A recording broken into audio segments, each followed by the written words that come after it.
Mr. Johnson did. Let's go ahead and start with the roll call. Councilmember Cochran. Here. Councilmember Gonzalez. Absent. Councilmember Hamrick. Here. Councilmember Marquez. Absent. Councilmember Meisner. Here. Councilmember Turner. Here. Mayor Pro Tem Smith. Here. Mayor Troutman. Here. Do you have an announcement you'd like to make? Yeah, I just would like to recognize and let the city council know that Brian Ledoux did receive the Guy U. Hardy for his work on the trail system here in Canyon City and Fremont County. And I just wanted to pass that on to everybody. Is Brian here? Okay, we're sending him the bill for dinner. Well, this isn't going well at all. You guys are a tough crowd. All right. Today we're going to discuss the Royal Gorge Area Recreation / Aquatic Center feasibility study and next steps. So, do you want to? Ms. Swetlick, would you like to go ahead, or can you? Do you have? Sure. Is this working? No. Is it on? Well, I don't think so. Is yours? Hello? Hello? Yeah, hers is better than ours. Hello? Otherwise, I'll just We project. can hear you. Move it closer. Okay. I guess before we start, we want to introduce the other folks that are joining us today as well. We have our county commissioners, Mr. McFall and Mr. Payne. Thank you for coming. We've got, what else? We've got the Recreation Board, Mr. Satori, and there, with this gentleman here and that gentleman over here. Doing a great job.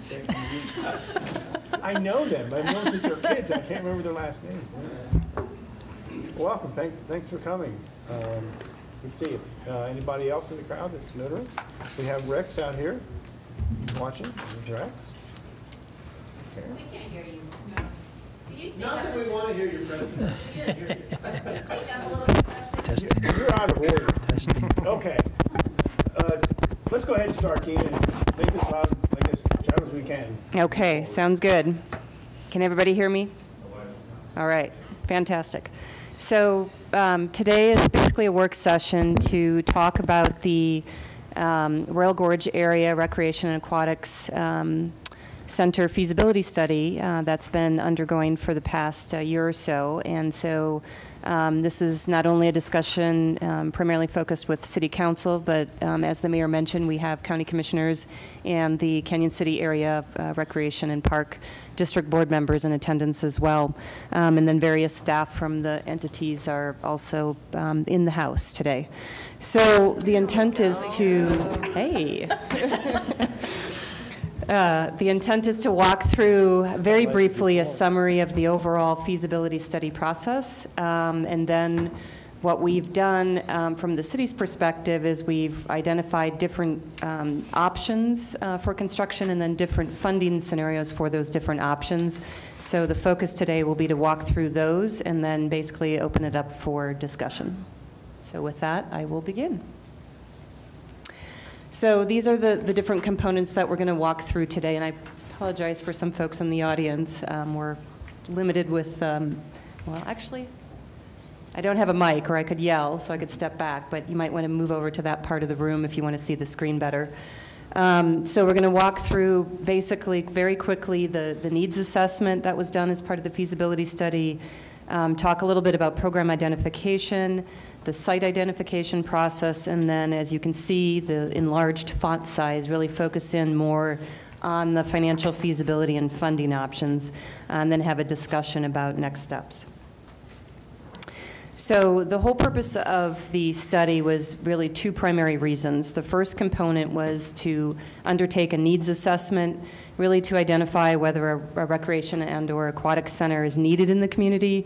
And the second component is really the financial assessment, to identify if and how such a center could be financially feasible. So just to remind everybody how this study came about, there were 5 different funders for the study. The city, the Rec District, Fremont County, St. Thomas More Health Foundation put some money into the study, and the Royal Gorge Company, or the Bridge Company, also helped fund this study. So thanks to those 5 entities for funding the study.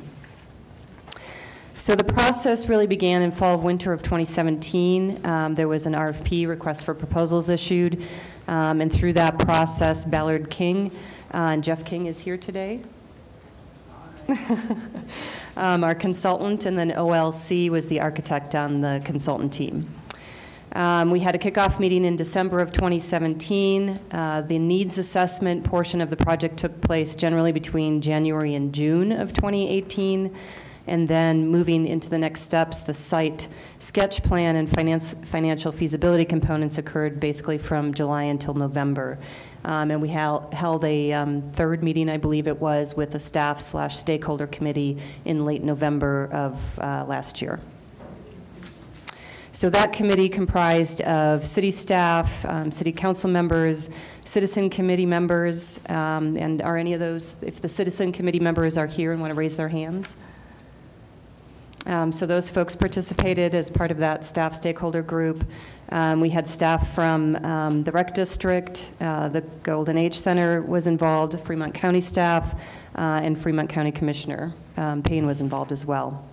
And that group met December of 17, April of 18, and November of 18.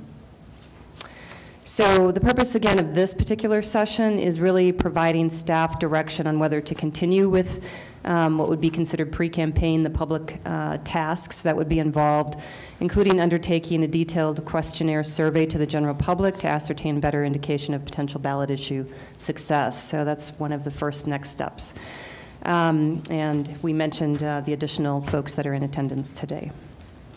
So moving on to the needs assessment. So the first part of the study was really having inputs, identifying a service area, identifying what existing programs or facilities are in the community, identifying existing demographics, number of people, age, income levels, and then taking a look at both kind of the current national standards for recreation and aquatic center, pulling all of that information together with the intent of identifying outputs of, you know, what would be a potential membership, and is this really feasible from a demographic standpoint or not within the community. So first, it's important for folks to understand the area that was considered. So Jeff and his team really looked at and identified two different service areas. That there would be a primary service area, which basically includes the current Canyon City Rec and Park District boundary. That's the blue that you see on the graphic here. And just for reference, the red on the graphics is the current City of Canyon City boundaries. So the primary service area is the blue boundary, and then the secondary service area, the larger geographic boundary, is the green. So there may be less of a capture, but there still may be folks that would be interested in having a membership or attending a facility in that secondary or green area. But the primary service area, for purposes of the feasibility study, is the current Canyon City Rec and Park District boundary. So the result of the needs assessment, looking at demographics and national trends, is that it's somewhat borderline in the community. The current combination of median age, household income, and typical preferences in terms of spending based on those demographics, combined with, at least right now, some modest projected population growth, makes it sort of borderline conditions in terms of a potential success of a facility. So that was one of the first steps as part of this feasibility study. So then the next step was to, based on the needs in the community, identify a program. So within that program identification, again, some of the inputs are what are the existing demographics, number of people, age and income, what are the existing programs and facilities that are in the community. Stakeholder interviews took place with different entities and individuals. And then again, the national standards and trends were looked at. And again, that was part of Jeff's work. So the outputs from that, in terms of identifying a program, included a pool, and there are different components to that pool, and we'll talk about that a little bit further when we get into the details. But the pool is really two primary components. It's a lap pool, so that's envisioned to be a 6-lane, 25-yard, I think it's 6 lane or 5 lanes. I think it was 6. 6-lane, 25-yard lap pool, and then the second component is considered the leisure component, and there's really two components of the leisure component. The first component would be sort of a warm water therapeutic component, lazy river component, and then a kids component with, say, a water slide and things like that. So two primary pool components were identified as a need in the community. The second component that was identified as a need was for a gym or multiple gyms. The third component was for group exercise rooms, cardio area, free weight, stretching, a child watch, meeting rooms, and then potentially some dedicated senior component or space.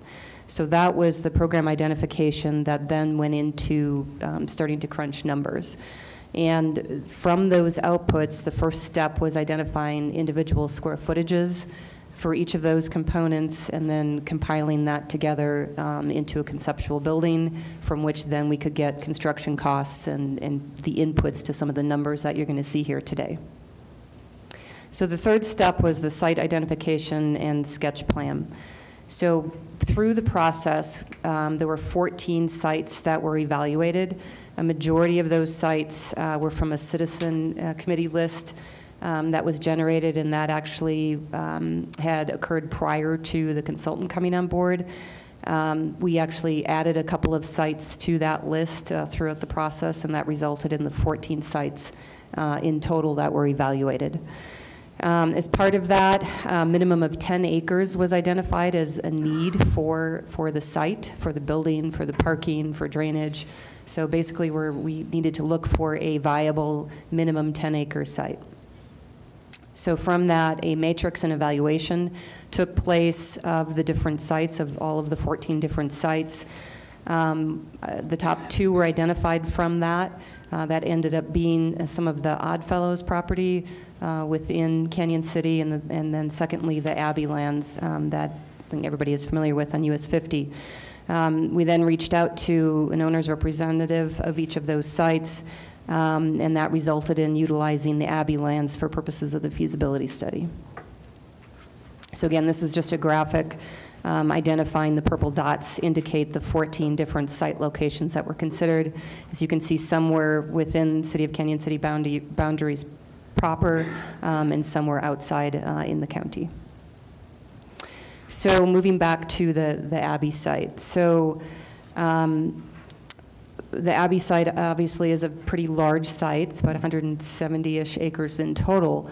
And so we had to identify and come down to more of a specific 10 acres for the consultant to utilize for their work moving forward. And so for purposes of the feasibility study, again, we basically identified sort of, this area here. So basically just south of the existing detention pond that the city owns, basically towards the western edge of the site. This is US 50 on the bottom that you can see. This is the historic monastery Abbey building itself right here. This is the cemetery location and sort of the historic arboretum lands. And so it's the land we identified for purposes of the feasibility study is basically north of the cemetery and south of the existing detention facility. And that ended up being about 11 acres. And that was the input for, in this particular piece of the scope, for the architect to do the sketch plan and come up with the more detailed numbers. So, and this is just a quick image of that sketch plan the architect put together in terms of placing a building with the program that was identified and accommodating adequate parking and drainage and so forth. And so again, just want to make folks aware that this has only been used for purposes of the feasibility study. The site could change. There are many things that could change throughout this process. So now moving into really the focus of the meeting, financial feasibility, different funding options. So obviously there's two primary components to any facility like this. There's the one-time upfront capital costs, and those capital costs include the site, right, purchasing the site, building the building, and off-sites. You know, how do we get the infrastructure, both utility infrastructure and roadway infrastructure, bike facilities, et cetera, connecting to that site. So those are the off-sites. So the three inputs in terms of the capital costs, and then there are the annual operating costs And the inputs to that are obviously the revenues and then looking at expenses. So focusing, and another thing to keep in mind with any of the numbers that you're seeing here today is for purposes of the feasibility study, we've escalated all of those numbers to be in 2020 numbers. So from an operating cost standpoint, based on the work that was completed by Jeff and the consultant, the revenue inputs are X, based on users, memberships, daily users, punch cards, things like that. And then there's expenses for running such a facility. And basically, the expenses are typically more than the revenues. And that's the case often for many, many years in perpetuity in facilities like this. And some facilities are lucky enough to actually operate in the black. But for purposes of the study right now and the numbers that were crunched as part of this study, we know that we need to identify funds on an annual basis for operating such a facility. And those numbers were taken into account in the numbers that you will see here. So then moving back to the capital cost. Again, I had mentioned that these are all in 2020 dollars. It includes purchasing a site, building a building, and constructing off-sites. So, and the off-sites and the land are a big question mark, right? We don't know really what the final cost of acquiring land might be. And in terms of estimating the off-sites right now, it's important to keep in mind that, so the Abbey site is an undeveloped site. We had to make some assumptions on those off-sites when we were calculating what that contribution might be or need might be for a rec center facility. And so for purposes of the feasibility study, again, at this time, we're assuming 25% of the cost of building all of the new road. So let's say a new road that needs to connect from US 50 up to that future rec center, that this project would bore the cost of 25% of building that road. So just keep that in mind. So then there were 3 different scenarios that were explored. And for those of you that may have been involved with this throughout the process, reverse these options in your mind. So for purposes of a discussion today, option A is an aquatics facility with some fitness. And we'll walk through each of these a little bit in more detail. Option B is an aquatic center with a broader range of fitness options. And option C is an aquatics facility with fitness, gyms, multiple gyms, community meeting rooms, and a Golden Age center facility built into that. And so you can see the dollar amounts for those 3 different options. Basically, option A is coming in around $24 million for the capital costs. Option B is coming in around $27 million, and option C at $41 million. And again, just keep in mind that these are feasibility study level estimates. The numbers are in 2020. So then there's the consideration of how do we make this possible? Again, just a reference image there in terms of in the red is City of Canyon City boundaries, the blue is the rec district, the green was the secondary service area from the feasibility analysis, and then the larger boundaries, obviously the boundary of Fremont County. So is this something that's totally funded by a City of Canyon City sales tax option? That's a question mark. That's part of the discussion. Just for folks' reference, the current sales tax within the city is currently at 8.4%. Is it something that's a Canyon City property tax mill levy option? And we will walk through numbers for the different options. Right now, the Canyon City mill levy is at 2.9 mils. And then obviously there's other considerations. We have, other folks here in the room today for that exact reason. Is there participation? Is there a partnership with the rec district, with the county, with other entities? I think it's important to recognize for the numbers that you're going to see here today, all the numbers are presuming Canyon City proper funding. So no outside entity, no outside assumptions on any grant funding or anything at this time. So we're trying to keep it as simple and black and white as possible. So now let's walk through a little bit more detail with each of the options. So option A, again, in terms of that program, it's meant to be the warm water leisure pool with a zero depth entry and play features, as well as the 6-lane lap pool and a small fitness area. This could be designed to be part of a larger phased building. The size of this particular facility is just under 37,000 square feet, and it's at about a $24 million price tag. So if we're looking at what that means in terms of annual costs, an annual debt service on that might be around $1.8 million, and the annual net operating cost is about $750,000. So the total annual cost for that scenario would be about $2.5 million. So now we've done this with each of the alternatives. We looked at 3 different options on how to pay for it, so you can see how some of the numbers are potentially splitting out.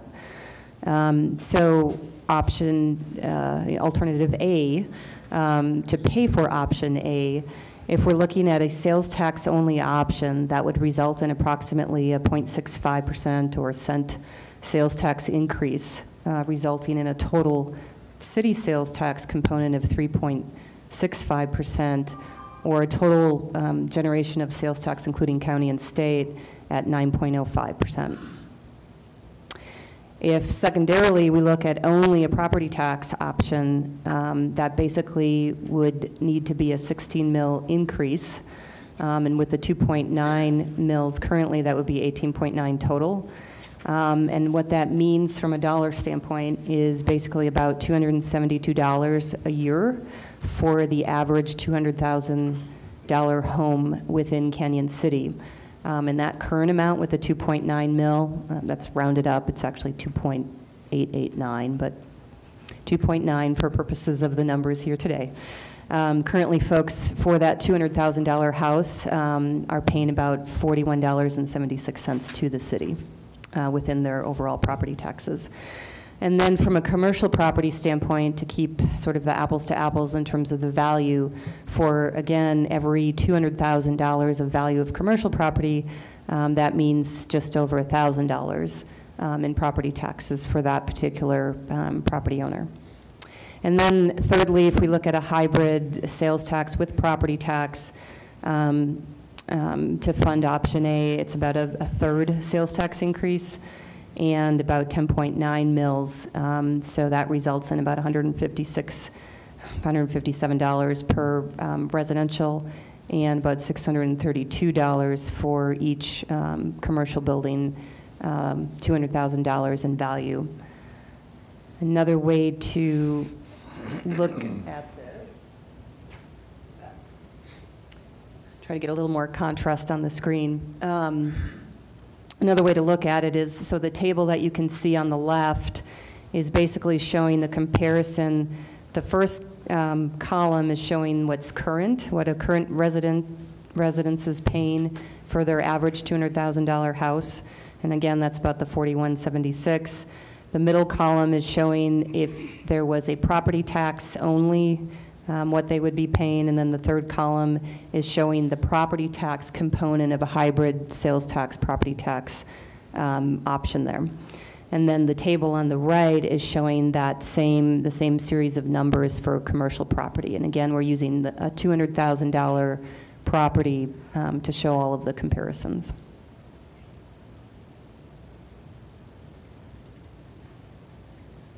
So then moving on to option B. So option B, we're upping the program a little bit. This includes all of the same pool issues, but it also includes a more inclusive fitness area that includes 2 exercise rooms, a cardio area, circuit and free weights as well. And this, again, is really the first phase option of the option C that you will see last. So again, this is a phased option to consider, just has more of the fitness components. That facility is about 45,000 square feet and is coming in at about $27 million. So there, if you look at the annual costs, the annual debt service would be just under $2 million for that scenario, and the operating costs in that scenario are about, again, a little more than $750,000, resulting in about 2.7 annually for that particular scenario. So again, if we walk through the three different alternatives to pay for, sales tax only, property tax, and then a hybrid. In this scenario, the sales tax number goes up, obviously. It's about 0.7, resulting in a total 9.1% sales tax within the city of Canyon City. If you're looking at a property tax only, that basically is resulting in 19.9 mils total with the needed add plus the current. And that results in about $287 a year for the average $200,000 home, and about $1,154 for each $200,000 of value of commercial property. If we look at a hybrid scenario there between sales tax and property tax, you can see the numbers. It's about a 0.35% sales tax, and that would be in combination with 11.4 mils property tax. And there, with that hybrid scenario, the residential result is $164 a year, approximately, and about $661 for the commercial properties. Yep. Have you done any numbers for Fremont County as a whole, or are we just? This is just Canyon looking City. just at the city for today. Okay. So again, if we're, and we'll show some tables in terms of the valuation and things for the county and the rec district. But in terms of the detailed numbers, they're That's just city Canyon. numbers. Okay. And then again, here are the tables for option B, just showing on the left the residential comparison, and on the right the commercial comparison. The first column again is what folks are currently paying per $200,000. The middle is property only, and then the third is a hybrid sales tax, property tax option. Dina, is this for capital and operating costs, or just capital? This is everything. So going Everything, back into, so the bottom half of this slide, looking at the annual cost, taking that total annual cost, and then putting it into the numbers.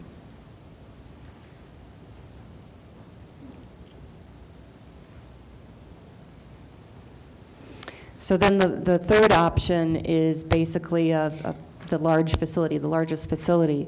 This has all of the program elements that were identified as needs based on the needs assessment component of the feasibility study, and also included a Golden Age Center component. That facility would be about 83,000 square feet in space and is a $41 million proposition.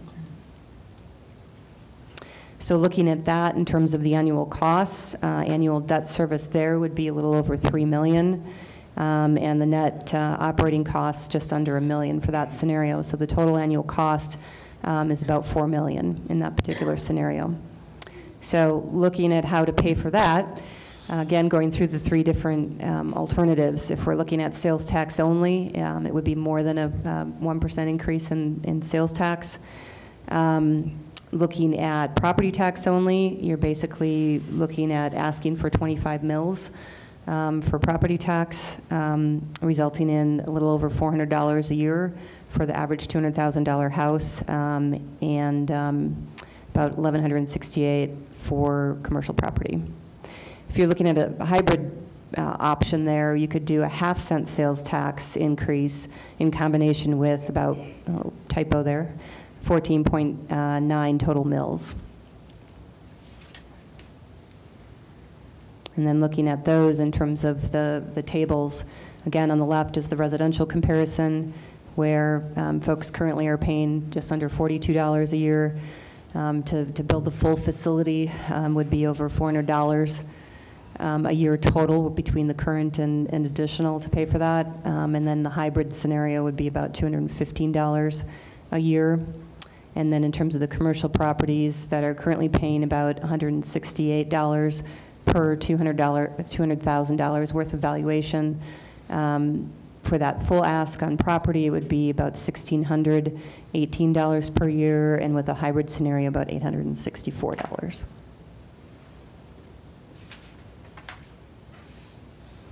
So the question is, what is the right option in terms of a phasing or a program, and then what are the potential partners in making something like this happen? What involvement is there with the city, with the rec district, with the county? Are there potential partnership opportunities with the hospital, with the school districts, et cetera? So those are all next steps to start considering. And then we provided this in terms of some of that comparison. We actually pulled the numbers in terms of Fremont County General Fund, current mill levy, taxable value, and the annual revenues generated, and then the same thing for the City of Canyon City, the Rec and Park District, and then also City of Florence. So you can see here generally what current mill levies are at, what that taxable value is, and what that means for annual revenues to those respective entities. And then we also pulled some sales tax comparison information for surrounding communities in terms of where City of Canyon City currently is to, say, the Springs, Pueblo, and Salida.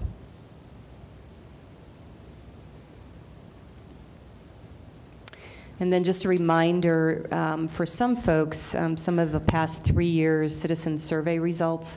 This is taking the numbers from the mail-in components only. And the questions were a little bit different each year when they were asked. But in the 2018 survey, there was a specific question asked about, would folks support a half-cent sales tax increase for a rec aquatic center? And that came back in at 65% support.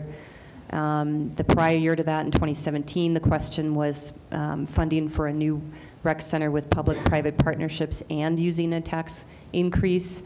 And that response in terms of support was 68%. And then 2016 was even more of a broad question. Not sure why it was asked this way or why it's not 100% support, because it was asked with no tax increase, but that response was 81% at that time.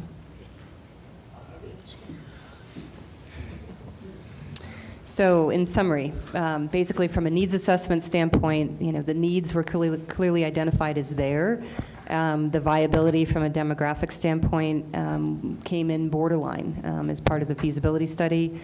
And then, as you've seen, obviously in the financial feasibility side of things, we know that annual operating will be in the red, so we need to figure out a way to pay for that on an annual basis. And then there's a big question mark in terms of the capital costs and how do folks really think that this could proceed.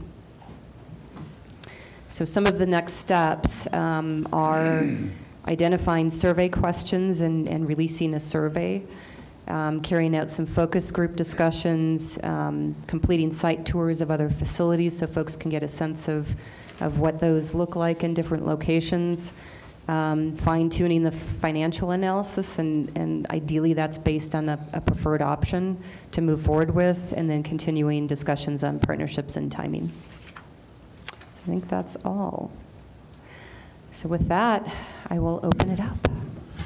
I'd like to also introduce Kyle Horn, the rec district. As I sit and look out over the crowd, there's distinguished people here I missed. Sonny Bryant, county manager, thank you for coming. All the rest of you. So, what's your pleasure? You want to start with council first? Go ahead, Mr. Meiser. I think it's important. You mentioned the survey information. We started in 2016, considering the history of successful endeavors in tax questions. We started the initial survey with just trying to get our foot in the water. And I think it's relevant that you look at, you're losing about 20 points when you go from tax support to non-tax support. And as we all know, that's going to be a major hurdle for us. But that's the relevance of that information, is as you start involving tax in that effort, the support changes dramatically, as most of us know that are supported with sales tax. Mr. Mayor, I'd like to add to that. And also based on past elections that have happened, we've done citizen surveys on those as well. And we've noticed that in the surveys, it shows pretty general, great support for our tax questions. And when it actually comes to the voters voting and checking in that box, you can reduce that percentage by 15 to 20%.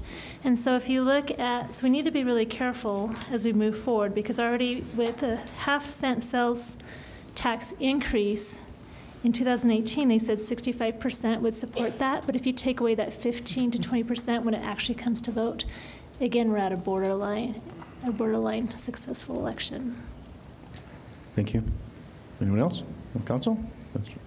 Mr. Hamrick? Dina, thank you for that, and thanks for putting that together. I'd just like to note that the draft study that we have talks about options 1, 2, and 3, and they're reversed from your options A, B, and C. So you Yes, might, I pointed that out. you Yep. might want to look at fixing that in future presentations. I've got a question. Is a 25-yard pool large enough for competition? That might be for the Yes. district. Yeah, we have a representative from Piranhas here today, so she Great. could definitely tell us. You could please come up to the microphone. Come up to the podium. 25 meters is better. We're having amplification problems. I can't spell it, but. Would you give us your name, please? Hi, my name is Angela Evagash. And you I- with the piranhas? Yes, Is that a I'm a fish? parent of a piranha. I'm just joking. Go ahead. So I'm here to help keep our piranhas in the water.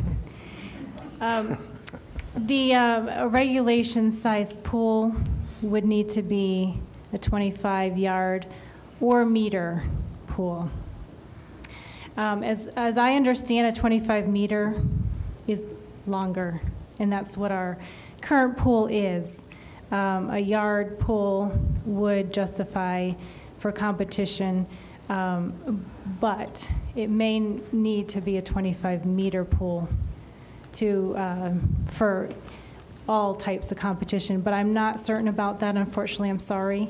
But I know it's at least the 25-yard or meter. And a 6-lane pool would definitely be better than a 5-lane pool. So I know that would be an asset also. When you have matches, where do you go? Other towns that have this facility? Besides Yes. Denver, probably? We travel, there is a league, and we travel to various towns such as Alamosa, Salida, we go to Pueblo West. We travel sometimes 2 or 3 hours away for the meets. It starts in the summer, so our league, because we are a seasonal team, we only compete in the summer with the league. We strive to be a year-round team. I know the kids especially would love that. But we obviously can't do that without an indoor pool. But we do travel, and Canyon City does have one meet each summer. So we host that here, and it's a huge turnout. It's always the largest. We had over, I believe over 200 swimmers last year, plus family and friends. So we had a lot of people coming into the town, so it helped the economy here, especially that weekend. Canyon City is a very reputable place to come, and that's why we have the largest league meet. And then at the end of our season, we have a state meet. For those children that qualify during the league events, they can then proceed to a state competition. Now, a state competition can be anywhere in Colorado. Last year, we competed in Colorado Springs. So there's talk about us hosting the meet, the state meet, not this year because we have to apply, so it would be for next year. And that is a huge event. So that would definitely bring income into the city as well. Do you know when you compete, do they charge you for that facility? Would you have any idea about that? to rent the pool. I don't know, do they rent it, or they give it to you? How- Unfortunately, I'm not the treasurer, but I believe that we do pay the pool for use of the weekend. Okay. We also pay for the pool to use it for the summer. Okay. Mr. Hammack? So do you compete, do the Piranhas compete at any pools that are 25-yard versus 25-meter? There are some pools in our league that are 25 yards. So it's either 25 meter or yards. 25 meters, about 22.9 yards. It's a little bit shorter. A little bit longer, I mean. Yeah. Yes. I believe our pool is a 25 meter pool. It's longer than the yard pool. 0.9? I didn't, okay. Mike, I have got a calculator, right? Gee whiz, you're an engineer. Mr. Horn, would you care to? Just for clarification, the 25-meter pool will be longer. Longer, that's what than the I meant to say. 25-yard. Thank you, yes. But ideally, you have to have 6 lanes. That's not just for their competition, but that would also be for CHASA rules, and it meets collegiate standards as well, which is how the pools are created. They have to meet those standards, depth and length. So when you're looking at a 25-yard or 25-meter, you can do either one, which is why more recent pools have gone with a 25-yard by 25-meter. It enables them to get to 8 lanes, which is ideal for competition, but not required. But you are required to have at least 6. Any other questions? So, I just have a comment. go ahead, Emma. At the last meeting, we had heard that the area's pool was having trouble getting funding for repair. And I guess that's my biggest concern moving forward is, from what I remember, and I could be incorrect, but at one point they were asking for a $3 million tax levy increase to repair the pool, and that was not passed by our citizens. So my concern moving forward is, you know, if this is going to be solely on Canyon City, I just don't know that our citizens would take on that kind of financial burden. So no pressure to the county, but I mean, that's a lot to ask of just the Canyon City residents, and they've shown that they're not willing to spend $3 million to repair the pool we have. I would be very surprised to see a $40 million project pass, unfortunately. Mr. Horn? There have been 2 ballot questions for either a pool or rec center combination. The first was in 1989, and that was to use the current site of the Ichabod swimming pool that would then be enclosed. So it would be an indoor year-round facility. That lost 2-1, so 67% against, okay, and 33% in favor. Then in 2000, they went after a rec center, which was more along the lines of probably the closest one would be option B, which is what you were looking at based on the size and the scope with the fitness. And that lost 55 to 45. At that time, it was a $9.7 million project. Now it's gotten more expensive. I do want to clarify something on the expense that you need to consider. Recreation facilities are not getting cheaper. They're appreciating 8% a year. So every year you wait, you have to add another 8%. You do not pay a Canyon City rate. When you're building these facilities, you're paying a rate that you would pay whether you're in Breckenridge, Grand Junction, Durango, Denver. It doesn't matter. They are specialized pieces of, or specialized buildings, so you have to take that into consideration.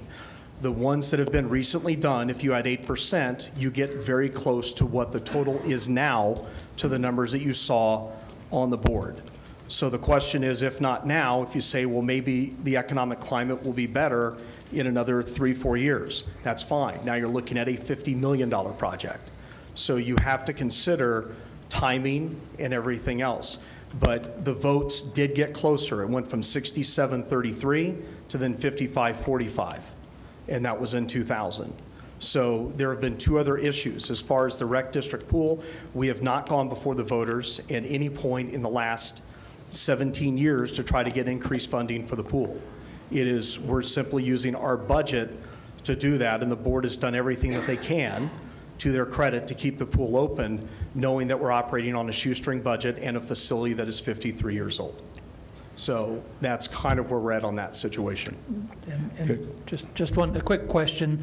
Were those elections that you talked about, were those city elections? They were recreation district elections, so they were done by the recreation district and within their boundaries. Yes. District-wide? There was Yes. one in 2005, I believe, too, Kyle. That was for Pathfinder Park, so that did not involve a recreation center. Okay. Did you, Mr. Payne, did you have another question? No, I did, though. I'll let him go first. So that actually was my question, but that kind of relates to your question a minute ago. That goes outside of the city limits, so it wasn't just Canyon City residents. I do have a question, though, too. I want to go back to the 65% of the survey that Canyon City put out. There's, I don't know the numbers exactly on this, but there was 1,500 of those surveys sent out, is that Yes. correct? Yes. What was the percentage of those that came back? We had about a 42%. Sorry? 32%. 32%, so 65% of the 32% has said yes on that, with the half cent, I think was the last question, right? Yeah. I think, Commissioner McFall, I would definitely like to see moving forward that we find a company that can have a more finite survey questions performed. Instead of just one basic simple question, have multiple questions asked in a survey, and have the survey given to both Canyon City residents and then separately to maybe in the Parks and Recreation District as well, so we can see where the voters' comfort level is in each area, and that we also can get more finite details on where we can create a product that we feel confident that the voters would support. I would like to point out one thing on that too, that the survey that Canyon City had done is statistically represents the population of Canyon City. It does not represent likely voters. And if we do a further survey, we probably should focus more on likely voters than just general population. Yeah, that's a great suggestion. And I know there's companies out there that can help us to create that. In addition, have numerous focus groups so we can hone in more closely on creating those products that our community will support. Mr. Payne, did you have a? Yeah, Go ahead. thank you, He can wait. Mr. Mayor. Thank you, Appreciate that. Mr. Commissioner. Okay. In the last 20 years, I've been involved with several issues with voter issues with funding, and I'm batting about a 500, which is pretty good. But of course, a lot of that helps with being on the fire district board, and everybody likes firefighters. But what we're going to need here, and I agree with Councilman Cochran, that we're going to have to at least have a minimum of the recreation district boundaries, to me, at a minimum. To go forward with this, like you say, it's not fair for just the city to at least the recreation district boundaries, in my opinion. I also think we're going to have some GOCO grants, possibly somebody like the Gates Foundation grant. We're going to have somebody else help out with this. There's no way we can shoulder all of this, at least on the capital costs. There might have to be some kind of collaboration between the rec district, the county, city on CTF funds, which is Conservation Trust funds for operating, something like that. We're going to have a collaboration. There's just no other way around it if we're going to move forward with this. Yeah, absolutely agree. I've, of course, meet with other mayors throughout the year, and there's several that have smaller towns that have done it. One mayor described it as he couldn't sleep at night, but half of it was paid by a DOLA grant, and another portion was which is probably not going to happen here, a landowner gave them the land. So the collaboration, I think, with not only us, but with county and everybody else and the players, and also hopefully a private sector that may feel like they need to just go ahead and give it, because it'd be good for all of us. But I have one pressing, and it just bothers me, this question is that nothing in here shows, do you sell memberships? Is that just an inconsequential income that we don't worry about? Because I don't see it anywhere. Memberships were included. I don't think we got into all the nuts and bolts of it. If we did get into the nuts and bolts on membership, everything else, Dina would still be here doing the presentation. Okay. So that didn't happen. But as far as memberships, you mentioned grants real quick. GOCO will not do capital. So they're going to do primarily outdoor things like that. So if you're looking maybe at a field, you're looking at a trail, you're looking at the project in the river over here, that's ideal for GOCO. We did meet with DOLA, and that happened actually on Thursday. Dawn was able to meet with them. I was not available, but right now, they did tell us point blank that they are right now not looking at funding recreation centers for this kind of thing. That's a $2 million hit. We were hoping to be able to maybe look at seeing if we could get some support because the cap is $2 million on DOLA, but they are not looking at recreation centers at this time. That their direct line. So that takes away two of your bigger funders. Now, can you do Daniels? Yes, but there's some 501c3. Is there Gates? Gates probably is the best option when we met with Judy Lonis on this. And then the other one would be El Pomar. El Pomar really, again, it's a capital thing.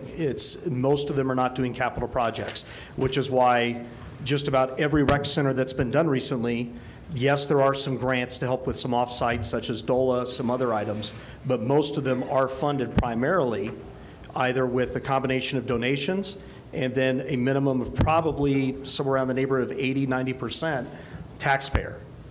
So you do have to look at that. As far as memberships go, it should be said that cost recovery among comparable communities.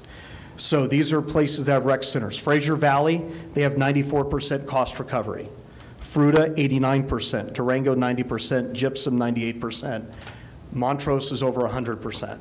That's cost recovery of their monthly operations. Correct. Okay. Yearly operations, actually. Yearly, well, this is annual operations. Times 12. So you can get there. You can get there close. But when you look at the numbers, you have to be conservative on the numbers. I think Jeff and Dina did an amazing job of making sure that the numbers are conservative. It's almost like a worst-case scenario.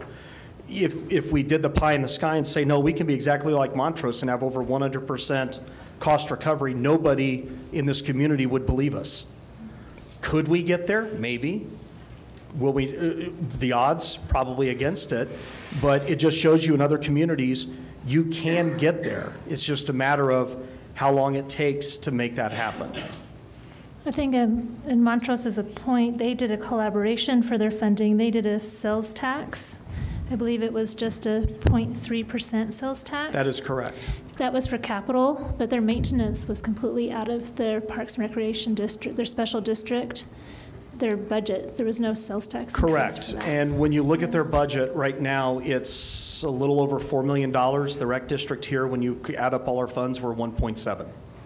So they're more than double us. The other thing is the value of their properties within their district is about $350 million. The recreation district is 209. So there is a big difference. But there is definitely, but there also is, I love the idea of that collaboration of funding between city and rec district, and hopefully, county. I think we can have these further conversations if we're all willing to be on board to figure out how we can be creative to make it the most feasible we can and palpable to our taxpayers. A couple other points is, one thing I would ask is also on option C, if there's going to be a fitness area and a gym, would that, how much would that affect private gyms and private facilities? That's a question that is raised, and actually they're battling that right now in Grand Junction because they do have a question, and a gym owner from Montrose decided to go up to speak out against it, who is a friend of one of the Grand Junction council members, and said, look, this rec center put me out of business. What he failed to mention was the rec center opened in 2016. The gym went out of business in 2014. In Montrose, there are 4 private gyms. When the recreation center opened, they have 5. In Durango, there were 3 private gyms in operation. When the rec center opened, they now have 7. What they have found is that in most of these communities, the centers don't get small, the private gyms don't decrease. They actually increase in the number of those communities, and it has to do with bringing more wellness, bringing more awareness to health and wellness within those communities.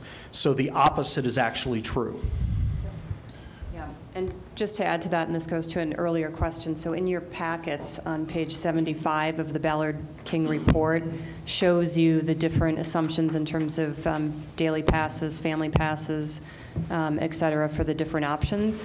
And we specifically included a punch card option in terms of a scenario, knowing that some folks may want to still go to private club A for a specific, for yoga or whatever it may be, but still have a desire to have a more full-fledged rec center, aquatic center to go to as well. So a punch card option is a way to accommodate that. And from conversations I've had with a few different facilities, it seems like the punch cards are gaining in popularity in many different facilities, many different locations. So we specifically included the punch card option. I have a question for Jeff King. Are there any type of ballpark figures for the different A, B, or C for annual memberships for families? I asked that because I was looking for Woodland Park, and even before their facility opened, which had 0 tax increase, they were looking at asking for a family of 4, $888 for an annual membership, and the citizens are really, really upset about that price. Do we have any idea what we would be asking for? Yeah, I mean, that certainly varies by community. And I want to go back and perhaps provide a little descriptor in terms of we use borderline. You heard Dina refer to it. We made the same comment in our study. And what we mean by that is when you take a look at the combination of household income, percentage of households that have income of less than 25,000, median age factors in number of families. And I think you even heard some of that from Kyle in relationship to the tax value of properties in the area. That's why we kind of came to that conclusion that it's borderline. It's not really bad, and it's not as favorable as you might see in some other communities. But to answer your question regarding the family memberships, we always have a tendency to try to find a sweet spot, if you will, in the market of what the market will sustain for a membership. And I'm searching right now to find the page. Page 78. Hamrick found it for me. Page 78. Yeah. Yeah, and so you can see the family membership rate here was $720 for a family. And again, we didn't describe that as at a family of 4 or a family of 6, but we just identified the number of family units that you'd be selling. Thank you. Mr. Meisner, do you have a question? Sure. Maybe to Dina and the group, does it make sense to at least look at an option, I don't even know what you'd call it, but I'm talking about an option A that would not have, that would be just pools only, that essentially would be, a phase 1 that would essentially replace our current outdoor pool. Does that make sense also as a beginning option? Because as we know, unfortunately maybe, with our community, as they look at each of those expenses, and you look at that exercise or fitness area, people are going to question that. How much, are we looking at, $500,000 or $2 million difference to change option A to an option 1A or something like that, that would be pools only? Yeah, I'm not the architect that came up with those costs, so I can't speak to the difference in the cost, but I can tell you just from a 30,000-foot viewpoint, if I had to answer you in terms of what component stuck out the most in terms of having the greatest need and the shortest supply in the community, without a question, it would be a swimming pool. If I had to say what was number 2, I would say it's probably the gymnasium, because of the flexibility in use of that space and the fact that there are not many gymnasium options available for the general public. So I don't know if that doesn't answer your question directly, but you certainly could phase the project and use the aquatic center as the first phase of that proposal. But the reality is the aquatic center is also the most expensive component to build, and it's also the most expensive component to operate. So, Mr. King, can you also kind of expand on how some of these other features help pay for the aquatics? So sometimes we need the other features just to make some money off the facility. Correct. There's a synergy that takes place by having multiple activities at the same location. And without question, things like fitness has a tendency to drive membership and drive revenue, and spills over into other elements of the operation. You know, there's a reason why you don't see a lot of private pools across the country. It's a very costly operations, costly from a capital standpoint. Most of the private pools you see are the type that are tied to a hotel or that are theme park in nature. And even in some cases, municipalities will make money on summer operations when they have these like water parks. But by and large, you'd be hard-pressed to find very many private swimming pools in the marketplace, and there's a reason for that. I can answer the question on sort of the plug and play in terms of different components. So in option one, if the fitness component was removed, which did actually include some group exercise rooms, that was about a $1.3 million price tag for option one. And then if you wanted to consider the cost for the gyms, so I'm looking at the details now from option three where the gyms were, and it's important to keep in mind that the gyms were envisioned to be 3 smaller gyms that could be partitioned off, and that 2/3 of it would become a full-size court, and that price tag was about $6.8 million. Mr. Payne?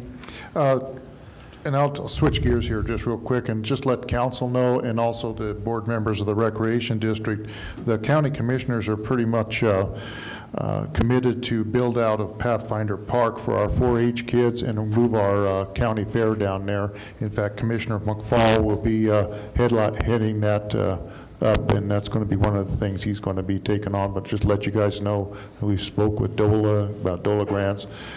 We got CTF money set aside for infrastructure, but just let you guys know that there's a competing thing going on here. So, Tim, be more specific. What can you contribute towards the community recreation center? What do you see your level of support or contribution style? I don't know, we'll have to talk to Sonny Bryant, see how much money we got. Sonny's here. Sonny's here. You lost that one. See how you dodge those money questions? Yeah, I don't know. That's more conversations we're going to have to I have. don't think that's a question we can answer sitting here anyway. Yeah. It's So not a question we can I ask this question?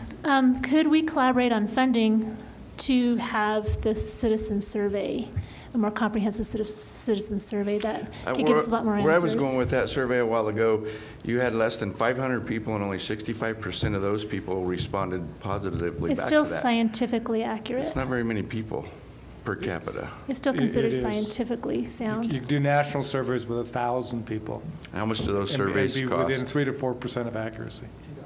That survey cost $15,000. Oh.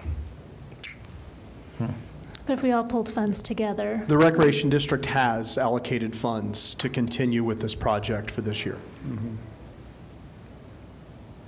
so the rec district is in, and allocated funds for like a citizen survey, architecture, Yes, that sort of thing? whatever we feel is necessary, the board would decide that, but there have been funds allocated to continue this process moving forward. The pool? No. The pool is funded. We have already done that within the budget. But as far as continuing the discussion of a recreation center, we have continued to allocate money to try to continue to move this project forward. We'll certainly continue having conversations and see what we can do to help support this. Well, I think we ought to go ahead and get an idea of what the survey would cost, so. Ms. Turner? Well, I have kind of a related question. For other communities that have done these type of projects,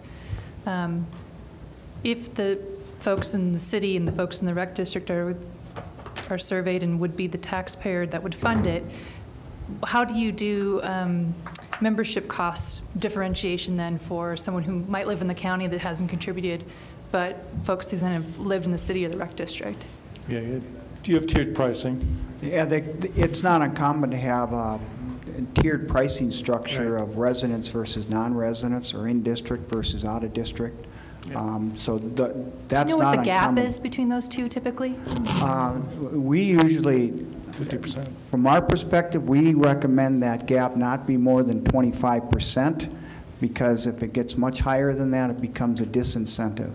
And I'll tell you even more specifically, in the last few years, we have used the terminology, we've gotten away from resident and non-resident. So what we would do is the non-resident rate becomes the admissions. This is the admission rate. And then we offer a resident discount. Okay. See what I did there? Yeah, I see that. Doesn't it feel a little better? So we do a resident discount. I do want to make one other comment, if I could, on the survey. Our company doesn't do survey works, but we work with a lot of different communities that do conduct surveys, and we're in the process of doing a survey as we speak in the city of Billings, Montana. To be statistically valid, you need at least a 300-person return, and it'll take about 1,500 surveys to go out to get you that kind of return. And that will give you about a 95% confidence rate. Mm-hmm. And if you get more returns, so you go to 400 surveys or 500 surveys, the only thing that changes is the margin of error. It's still a confidence level of 95%. It's just the more survey returns you get, the smaller that margin of error is. And I can tell you that a 300-person sample in the city of Billings, we just quoted that, was $12,500 from a survey company to conduct that. How many questions were on that survey? We typically try to keep those surveys. We find that the fewer pages, the better the response. And they try to keep the survey to 5 to 6 pages. But that's probably about 18 questions. And it not only gets to components and support for the type of amenities and programs, but can get into funding questions in terms of what kind of support there would be for the various funding options out there. So I mean, it is an opportunity to really nail down and get some validation, if you will, for the plan that's been presented up to this point. Okay, Mr. Johnson. Since we all sit here representing all of the community. Do you want to hear me? We can use the microphone, not just for us, but for the television. I thought I heard you say the fire department in for $1 million. I didn't. Did you hear that? Is that what I heard? Yeah. I'm not sure I can allocate that. Right now. Okay, well, tell the chief I said that. Okay. It might already be to him by now, since you said. No, I'm just saying, as we all represent our citizens, whether it's recreation, county, city. This survey, I believe, while we're talking right now about a recreation center, they're talking about a county fairground. We're talking about a pool. I mean, that's probably our closest recreation district thing. Should this survey be all-encompassing? And should the survey then really ask the voters and the citizens, what do we want? Should the survey actually ask, how do we feel about improving our county fairgrounds? And if the survey comes back and says, we really don't need new fairgrounds, would this county then be willing to put that money towards a recreation center if the citizens wanted more of a recreation center? If the citizens come back and say, we want more fairgrounds, does our community say, well, that's what our citizens want? So I think we need to try to look at what our citizens want. And that's where I'd really like to see the survey go to. You know, let's not focus it on, do you want this? Let's say, what do you want? You know, these are the things that the counties are prioritizing, the recreation district's prioritizing, the city's prioritizing. How do you feel about it? So that's kind of my thing. So. It should be said, we did have a representative in December come down from George K. Baum, who this is what they do for a living, and they look at passing ballot questions, things like that. They do have a good success rate. Montrose, Estes Park, as well as Eaton, all similar demographics, in even politically very similar. And they can come down. Dina was there. We had 2 board members there. We had a couple of the people here there. And so we've already started those discussions on what services they can provide. So, and I know that Dina has some other companies that can do this. I know Tony has some other companies that can do this. We can do the survey. The main thing that we have to do is make sure that we get what we need on it, as Mr. Johnson said, as well as how we're going to pay for it and move forward. But that really is the survey, and George K. Baum was very specific. That and community groups are the next steps that we need to move forward. Now, of course, if everybody in this room says, no, we don't want to move forward with this at all, it dies here. But if we want to move forward and continue to see what the citizens truly need and what they want, our pool's not getting any younger. It's 52 years old. I would love to tell you and guarantee that we will be open over the next decade. I can't do that. I can only tell you we are trying to keep it open this year. And that is what we're focused on. And, but it is an old facility that has outlived its life. We have to ask the questions now. Now is the time to do it. And I think Mr. Johnson is accurate on his assessment. Okay, Mr. Meisner? I think my request to commissioners would be, I don't know that the city's in for this for the long run, but the city, I believe, at least myself, are in support of the process to see if it makes sense and could we do something. And I think that's what I would ask of you, is to say, not whether you're going to help pay for it, but are you in on the concept of it and to move the process forward. You may be able to contribute here and there. We may be able to contribute at different segments, the same way with the rec district. But what we're looking for is, I think it's really important that we have a unified approach, that we're all saying, we need to move this forward. How are we going to do that? We don't know, but that concept. Yes. Okay. Thank you for your brevity. Mr. Hamrick. So I've got a question. Does Pioneer Park have room for both?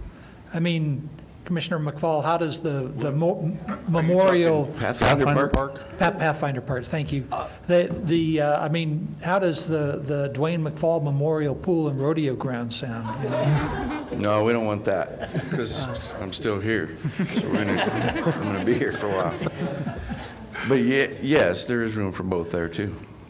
I don't think that the market studies showed that. The market studies showed that Pathfinder is not a good option for a recreation center facility. It's the flood zone is why. Correct. Yeah. So that area was looked at. There were 14 sites that were discussed. We were able to get it down to 2. One was a non-starter. They had 0 interest in selling at any point. And the other one was the Abbey. So for the purposes of the study, the Abbey was used as the site. Now, we did speak with Mike Patterson, city manager out in Florence, saying, what do you think of the Abbey site? He was definitely in favor of the Abbey site, thinking that then that would then be amenable to citizens in Florence coming over, because you are looking at a regional facility, not one that would service just Canyon City. The Recreation District, we serve, that's why we're the Canyon City area Metropolitan Recreation Park District. We know that we don't live in a bubble. We serve all of this area. So we know that we're going to need to get folks from Florence, from Penrose. So we are reaching out to try to move in that direction. Okay, let's move forward. Any questions of council? Any commissioners? Go ahead. What, do you want to take a vote now? Well, no, the audience. Let's have the audience vote. Well, I would like to point something out about our audience. And I just really want to thank you all for being here. I was mentioning to someone who came in today, wow, there's a lot of people here. Does that usually happen? I said, well, usually sometimes we're packed full, standing room only, but it's because everyone's incredibly angry and upset about something. But today, I'm assuming you're all here because you want to have a recreation center, and I think that's fantastic, and we're glad to have you here for your support. All right, here we go. I'm going to see a show of hands. Who would like some form of a recreation center, which would include pool? Hands up. We vote too? Or no? Okay, now once your address is, I'm sending you a bill. And I also want to say that you guys need to speak with Karen in the back, standing up in the back, because she's the head of the Citizens Committee that's going to take this to an election at some point. And Okay. so get on Karen, her committee. would you like to come forward and talk? Sure. All right. Have your name, please. Hi, I'm Karen Sartori. I know most of you in the room, and I also thank you for being here. And you know, I'm an educator, been for 18 years in our community, both Florence and Canyon City. It's something that's my heart, and you know, when this whole passion started was years ago, actually, and even prior to the feasibility starting. And at the end of the day, I have so many people coming to me all the time wanting just this. And it's not just the kids, it's the elderly, it's the one thing that could bring our community together. I admire the fairgrounds. I think that's an awesome project. It's fantastic for our kids as well as you know, other entities.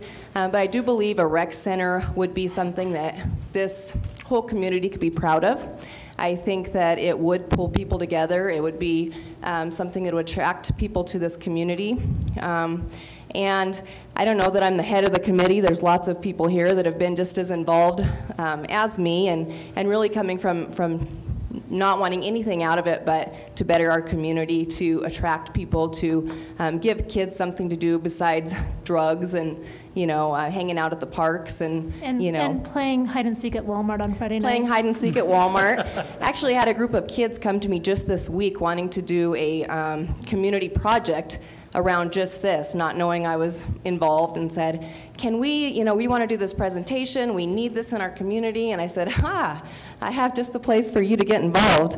But I guess at the end of the day, you know, yes, we do need to be cautious, we do need to be careful, we do need to be realistic, but we also need to be bold. We need to be brave as a community. We need to get out of the rut of doing the same old thing and assuming that something's going to change.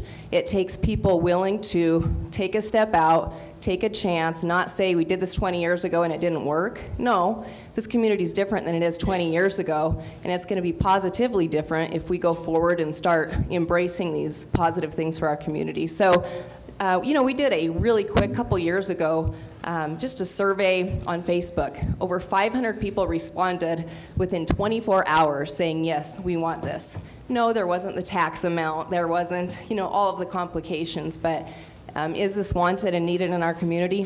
100%. So I'm just here to say thank you for your time. I appreciate everyone coming out to support this, and I'm willing to do the legwork, and I think it's going to pass. Okay, So. any questions of Karen? Can I ask one more question? Yes, sir. Mr. Mayor? You may. So, as Mr. Johnson pointed out, we represent the people. You asked a good question, who wants a rec district? Now I want to ask a question, who wants to raise their taxes to pay for this rec district? There's not quite as many hands as there was before. No. Thank you.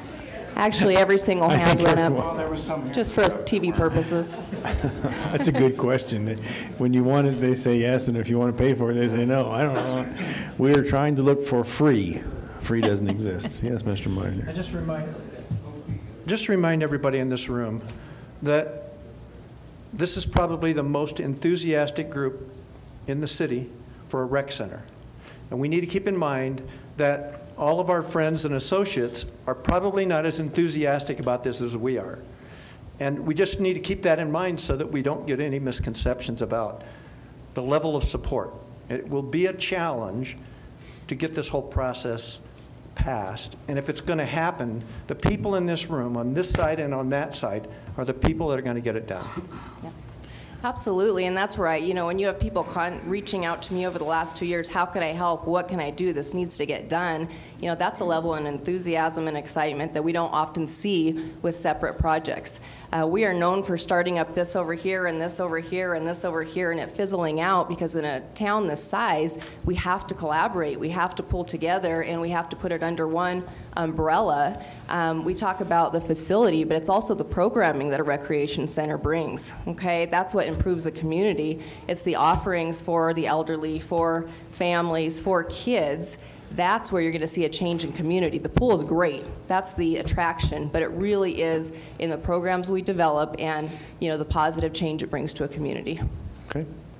Well, go I ahead. do have one question, and maybe, Kyle, it might be for you, because you spoke with the marketing specialist, but when he talked about having the more detailed survey and focus groups, do those move forward in tandem, or is there a timing for those two? They can overlap a little bit. We would start ideally with some of the focus groups while we're compiling the specific questions to go in a survey. We've already started pulling together some questions, and I can let you know. In terms of the numbers, right now there are about 15,500 registered voters within the current rec district boundary. So obviously that's less households. In terms of number of registered active voters within the district outside of Canyon City, it's about 6,000. So we have those numbers in terms of estimating costs for surveys. I think everybody, a 6-page survey is probably not what we need or want here. Something maybe no more than 3 pages is probably better. But it's doing both the focus groups and starting work on the survey. That input is going to be critical in terms of go, no-go decision, and the thing that we haven't talked about yet is just timing of this. If we want to go to a vote in November of this year, there really needs to be a decision by July on whether it's a go or not. And if it's not in November of 2019, then when is it? And do you push that to the general election in 2020? Do you try to do some sort of special election? There's constraints on that. So I think from some of the folks that have been involved to date, our thinking is still that really the best option would be a November 19 vote or ballot issue. Well, I'd say we have a lot of work to do to have this ready to be palpable to the voters by November 19. And one thing to keep in mind is user groups. You're going to hear all the time, well, seniors are going to vote it down, and maybe anti-tax or something along those lines. The interesting thing is the largest user groups in Montrose, Estes Park, the facilities that just opened up are seniors. And when they were surveyed after the facility opened, they all said, if we could vote now, we would have changed our vote to yes instead of no. They've enjoyed it. They've seen the benefits of it. So just keep that in mind as you're going along. The trends and the old sayings of, well, everybody's just going to vote something down, fixed income, where you're going to find in a lot of communities, similar communities to us, whether it's Estes or Montrose, and similar politically, that those are people that are now in favor of what is going, and those are now your largest user groups. So please keep that in mind. Okay.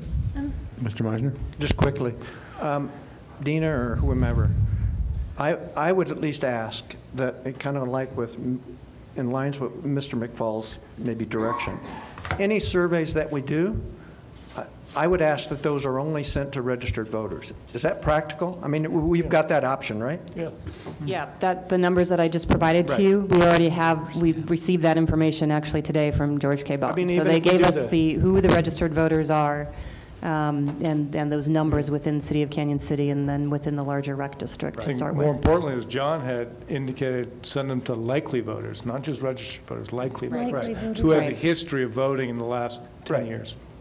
Okay, Mr. Hamrick. Thank you. I realize we have to go here, but what staff is asking us for is whether they should continue with pre-campaign tasks, including undertaking a detailed questionnaire survey to the general public to get a better indication of ballot success.